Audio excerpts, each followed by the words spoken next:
Datuk Ibrahim Hali bersama dengan Zakir Naik. Sidang media itu jelas. Sidang media yang mana bahagian yang dicakap, yang diucap oleh Zakir Naik.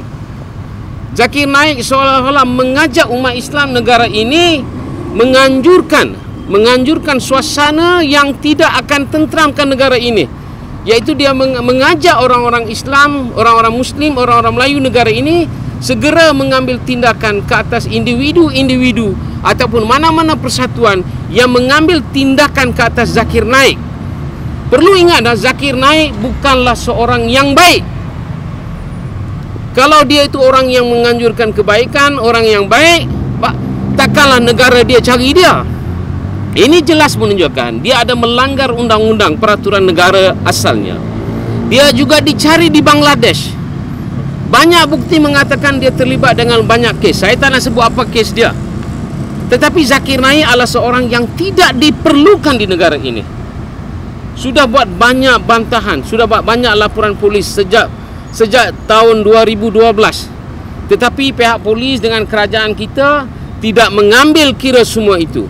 Paling sedih, tahun lepas kita tanya adakah Zakir Naik diberi status PR, permanent resident, tak jawab menteri. Tiba-tiba 2 minggu yang lepas dia kata dia telah diberi status permanent resident 5 tahun yang lepas. Tahun lepas kita tanya tak tahu pula jawapan. Tiba-tiba dia kata 5 tahun yang lepas dia diberikan. Jadi ini seolah that something is wrong, something is wrong. Why it is taken so long for the minister who is in charge of all this taking so long to tell whether he is a PR or not? And now all of a sudden telling he is a PR. And I want to know what good that Zakir Naik can bring to this country. This country is a multiracial, multi-ethnic community. Yes. We be living together peacefully. Let me tell this, orang macam Zakir Naik boleh menganjurkan keganasan dalam negara ini. Orang macam Zakir Naik boleh melahirkan rasa tidak tenteram antara satu sama lain. Perlu ingat, kita ada masjid dan kuil sebelah menyebelah di Melaka lebih 300 tahun. Kalau kita pergi ke Melaka, dekat bandar Melaka, kita ada masjid dengan kuil sebelah menyebelah lebih 300 tahun. Juga ada tokong Cina di tempat yang sama. Orang boleh sembayang, orang boleh bersama-sama, tak ada masalah. Tetapi orang macam Zakir Naik boleh menjadikan kita tidak tenteram dan kita tidak boleh sembayang sebelah menyebelah. Apakah kita nak benarkan orang mati Zakir Naik? Kita tidak perlukan Zakir Naik. Zakir Naik tidak akan membawa apa-apa keuntungan ke negara ini. Apakah kita nak cakap bahawa orang golongan agamawan, golongan ilmuwan negara ini tidak sehebat Zakir Naik? Are we trying to say that Malaysians are not qualified? Are you trying to say Malaysian Muslims are not qualified as Zakir Naik? Dan saya nak tahu apakah kredibiliti Zakir Naik. Dia lulusan universiti mana dalam bidang perbandingan agama? Dia berguru dengan siapa dalam perbandingan agama? Dia belajar kitab suci orang Kristian, Bible. Guru dia siapa? Kalau dia kata dia tu mahir tentang agama Hindu dengan kitab-kitab Veda, dia berguru dengan siapa? Siapa guru dia? Mana kredibiliti dia? Hanya tahu 1-2 ayat, 1-2 benda daripada kitab. Itu bukan bermaksud awak tu pakar. Adakah budak yang tahu sifir matematik, 2 kali 3 6, 2 kali 4 8, 2 kali 5 10, kemudian kita istiarkan ini pakar matematik, dia tahu semua pasal dia sudah hafal sifir. Is it like that?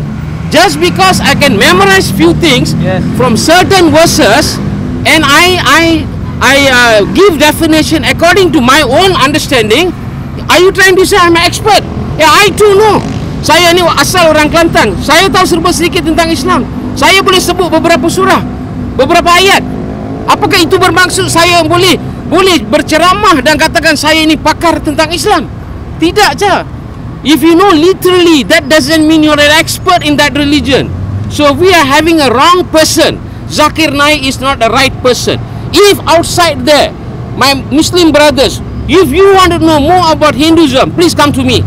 Don't go to Zakir Naik. Dia adalah kumpulan yang menganjur ajaran sesat yang boleh menyesatkan kamu, memecah belahkan kedamaian yang kita bina sekian lama. So all we want Zakir Naik to be sent out from this country. We are not against Muslims.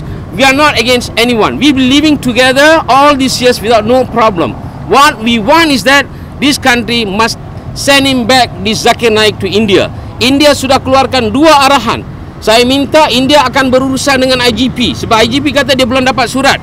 Saya tak tahulah, itu dia punya hal lah. Saya minta kerajaan India hantar surat melalui apa-apa kepada IGP, biar Mamat ini segera dipulangkan ke India. Kita tidak diperlukan di Malaysia. Sekian, terima kasih.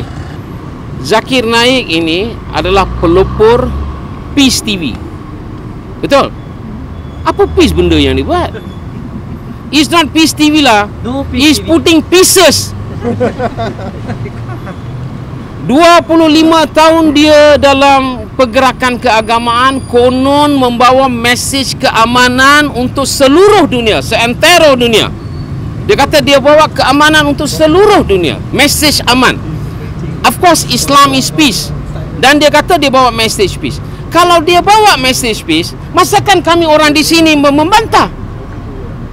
Kalau dia benar membawa keamanan, takkanlah ada orang nak buat report tentang dia. Bermaksud modus operandinya, cara dia buat itu tidak betul. Orang tidak boleh terima cara dia buat. Orang tidak boleh terima cara-cara dia menganjur so-called keamanan. Sebenarnya dia tidak menganjur keamanan. Sebenarnya dia menganjur kepada kehancuran. So itu yang kita minta kerajaan segera mengambil tindakan.